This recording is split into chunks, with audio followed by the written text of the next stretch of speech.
anggapan orang kan beda-beda. Ini orang gimana sih dalam mobilnya gitu. Nah, itu cara nanggapnya bagaimana? Kan kita baru proses kan sholat kita masih misalnya ada yang batasnya kok begini misalnya gitu kan. Itu gimana tuh Pak? Kayak nanggepinnya biar apa ya? Dia juga ngerti kalau kita belajar gitu. Jadi pertanyaannya, bagaimana kita tetap sholat meskipun ada orang yang menganggap kita sholatnya belum benar gitu ya? Iya, bersyukur. Kalau ada orang komen misalkan sholat kok masih kayak gitu, itu bersyukur, artinya orang itu peduli dengan kita. Pak Catur, kok sholat masih kayak gitu? Emang kenapa? Sholatnya masih suka ngomongin orang, sholatnya masih suka gini.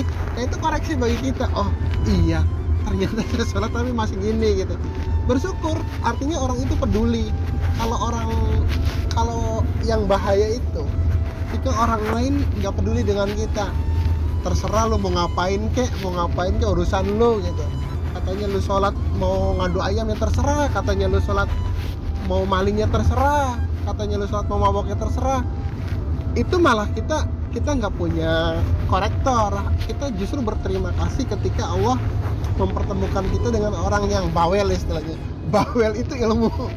Bawel itu justru ini Pak, kayak kita kepancing misalnya bawelnya dia itu dengan nada tinggi atau ini kayak kita merasa pojok dan kepancing emosi gitu kan. Ya balik ke sinilah, ke jalan nih. Kadang-kadang kita ada yang laksonin aja kesel kan. Ini orang nih ngedim mulu, ini orang lakson mulu. Nah, tergantung kitanya kan. Apa kita mau kemudian ngebalas marah-marahan sama orang yang ngedim kita, yang lakson kita. Kalau semakin awal-awal mungkin kita kesel kan. Ini orang nih nggak sekolah nih, ngedimin mulu, udah tahu jalan kayak gini. Ya itu responnya kita gimana pada saat di jalan. Pilihan kita, apakah mau ngebalas? Balik ke respon kita. Iya, itu kan pantulan Pak, jadi ya kalau kita mau ngedim lagi ya kasih jalan, diem terus ditembakin kan. Nah kayak gini kan, tadi dia ngedim, kita diem lagi, apa untungnya bagi kita? Mikirnya gitu aja. Kalau kita ngebalas orang yang lakson kita, kemudian kita balas klakson, saut-sautan, apa untungnya? Ya udahlah, mungkin dia lagi buru-buru gitu kan. Ya biasanya orang yang komennya nggak bener itu dia sendiri belum benar, dia belum ngerti. Kayak ya itu yang kayak tadi lah, orang yang suka klakson itu biasanya orang yang baru bawa mobil. Kalau orang yang udah berpengalaman mah udah tahu kondisi jalan nih. Oh tahu nih jalanan di depan rapat, nggak bakalan ngedim mulu. Oh tahu nih jalanan kirinya lagi padat, nggak mungkin klakson mulu. Orang yang klakson mulu tuh orang yang baru 2-3 tahun di jalan, pengen rasa dia baru bisa praktekin dimnya, praktekin klakson kayak gitu. Orang yang suka ngeritik itu ya kayak gitu. Dia yang sama-sama belajar dengan kita prosesnya. Dia sedang belajar sholat, mungkin kata ustadznya sholat tuh begini, dia sedang latihan itu. Lihat kita sholatnya menurut dia belum sekelas dia, ya biarin aja. Ya itulah, sekali lagi itu cara kita belajar tuh. Kadang-kadang Allah tuh ya gitu, mempertemukan kita dengan orang bawel, mempertemukan kita dengan orang yang nyinyir. Ya nggak apa-apa, itu proses belajar. Jadi justru dengan situ ya tadi kan kita belajar. Kemudian juga proses pendewasaan kita tuh seperti itu. Kalau Pak Catur bawa mobilnya di lapangan yang kosong terus, nggak bakalan ada yang lakson, nggak bakalan ada yang ngedim, nggak bakalan ada yang kemudian nemuin supir yang ugal-ugalan. Ya sama di kehidupan tuh kayak gitu. Kalau kitanya nggak mau belajar, nggak mau dikit-dikit kitanya sensi lah, ya kayak kita pengen belajar di lapangan terus. Justru ujian kapasitas sholat kita tuh di situ nih. Kalau kemarin saya ada yang ngomong kayak gini, saya tersinggung. Kalau kemarin lagi ada yang ngatain sholat kita belum bener, kitanya marah.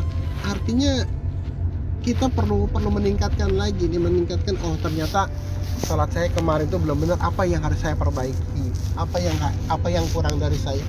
Orang yang hater, yang benci ke kita itu lebih jujur daripada saya nih ngomong, karena saya suka Pak Catur ngomong saya benar gitu, muji-muji gitu. Itu kadang-kadang omongan yang pujian itu nggak sejujurnya, karena kita perlu sesuatu, karena ingin menjaga hubungan baik, kemudian kita harusnya Pak Catur, oh nggak benar gitu kita ngomongnya gimana ya. Tapi orang yang ngeritik kita, yang kadang dalam tanda kutip membenci kita, itu jujur ngomong, Pak Catur tuh begitu ya, segitu gitu. Kalau dia bilang kita nggak benar, ya mungkin kita nggak benar. Jadi kadar kejujuran dia itu lebih besar daripada orang yang memuji kita. Kalau orang muji tuh kebenarannya tuh mungkin lebih rendah daripada orang yang ngeritik, yang ya wajar. Jangankan kita yang baru belajar sholat, coba Pak Kiai itu. Jadi Pak Kiai sholatnya nggak benar, marah lagi. Gue belajar sholat dari kecil, lu anak kemarin sore ngajarin dia sholat, marah. Ya wajar, kesenggol-senggolan kayak gitu ya wajar. Tapi justru dengan itu kita belajar, oh ternyata mungkin saya sudah ngerasa bisa, tapi menurut orang lain ada yang kurang. Tinggal kita introspeksi aja, oh ternyata kurangnya di sini saya ini. Oh saya udah bajunya bagus, udah pasti bacaannya, udah ini, tapi di pergaulan nilai-nilai sholat itu belum teraplikasi. Sholat kan melatih kita disiplin, ternyata kita belum disiplin. Sholat itu melatih kita menjaga kebersihan, ternyata kita masih belum bersih. Sholat itu menjaga pandangan mata kita, ternyata pandangan kita masih liar. Sholat itu menjaga tangan kita agar tidak ringan tangan ngambil punya orang, ternyata kita masih coba-comot. Sholat itu kita ngejaga kaki kita agar tidak melangkah ke tempat-tempat yang tidak seharusnya, kita asal jalan aja. Ya menurut kita kan apa sih susahnya, apa salahnya saya jalan ke diskotik gitu kan. Tapi orang lain akan lihatnya, lu sholat tapi main diskotik, kan aneh gitu. Iya enggak? Lu sholat tapi ngomongnya kok nggak kekontrol gitu. Mungkin kita sedang ngerasa baik sholat kita, tapi orang lain yang ngerasakan benar tidaknya sholat kita itu sebenarnya orang lain. Kayak gini deh gampangnya, koki, chef lah, bahasa sekarang mah chef kali ya. Masak menurut dia tuh udah enak banget, bahannya udah bagus, udah racikannya mantep gitu kan, bumbu-bumbunya udah komplit, menurut dia enak. Tapi yang bilang enak itu yang ngerasain, yang nyicipin. Kalau kata saya keasinan ya keasinan, iya nggak? Menurut kata dia nggak keasinan, wong saya ngerasain kok. Orang sholat tuh gitu. Lu, saya bilang rasa saya sholatnya bagus kok, tiap hari ke masjid, tepat waktu, kemudian bacaan saya udah hafal arti-artinya, gerakan saya sudah sempurna. Tapi buah sholat itu kerasanya ke orang lain. Lu tiap hari ke masjid kok masih kayak gitu? Lu tiap hari ke masjid kok masih masam terus mukanya? Lu katanya sholat kok sama tetangga nggak ramah, sama tetangga nggak akur. Orang lain yang ngerasain sholat kita tuh bukan kita ngaku sholat kita udah bener, enggak. Orang lain yang justru menilai sholat kita. Kalau penilaian dari Allah mah meskipun sholat kita salah nggak bakalan kita aware gitu.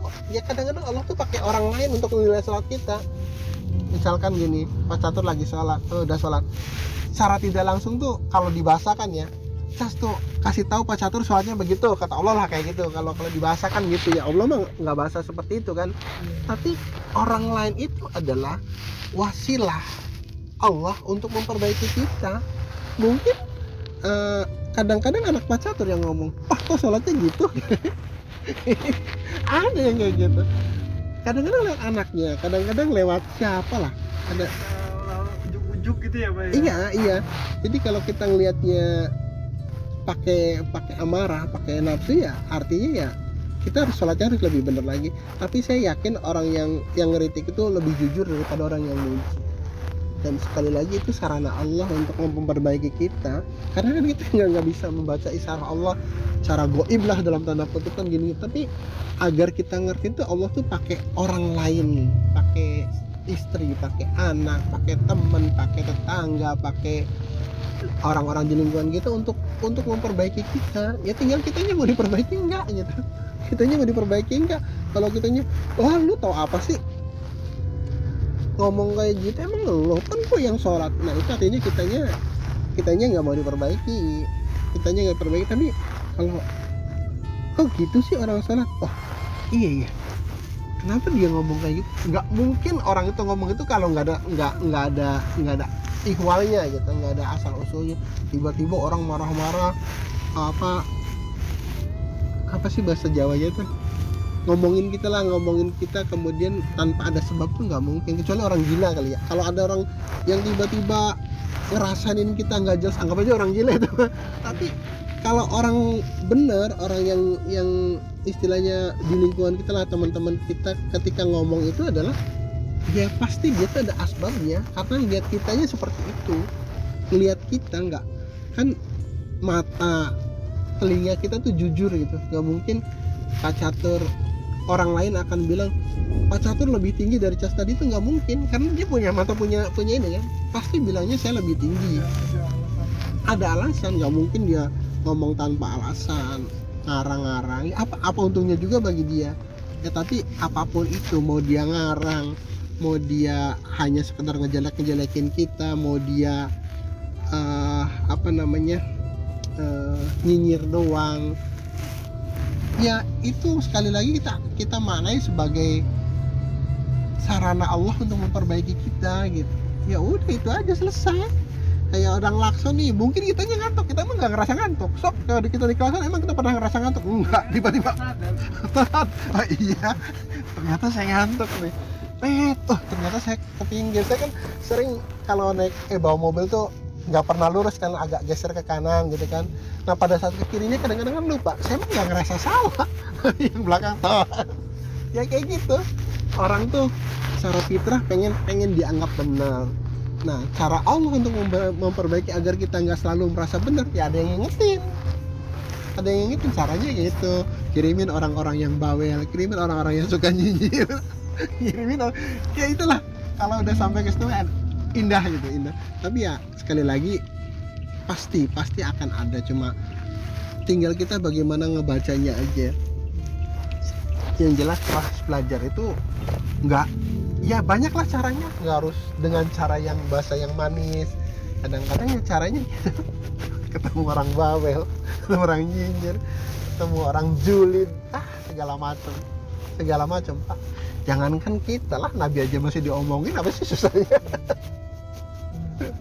Nah kalau kita nggak mau diomongin, emang kita siapa? Guru-guru kita yang solehnya kayak apapun tetap diomongin, yang kiai-kiai yang sudah masyhur juga diomongin, sampai Nabi ya diomongin, itu wajar. Jadi jangan berlebihan kalau ada yang ngomongin, biasa saja. Begitu ceritanya Pak.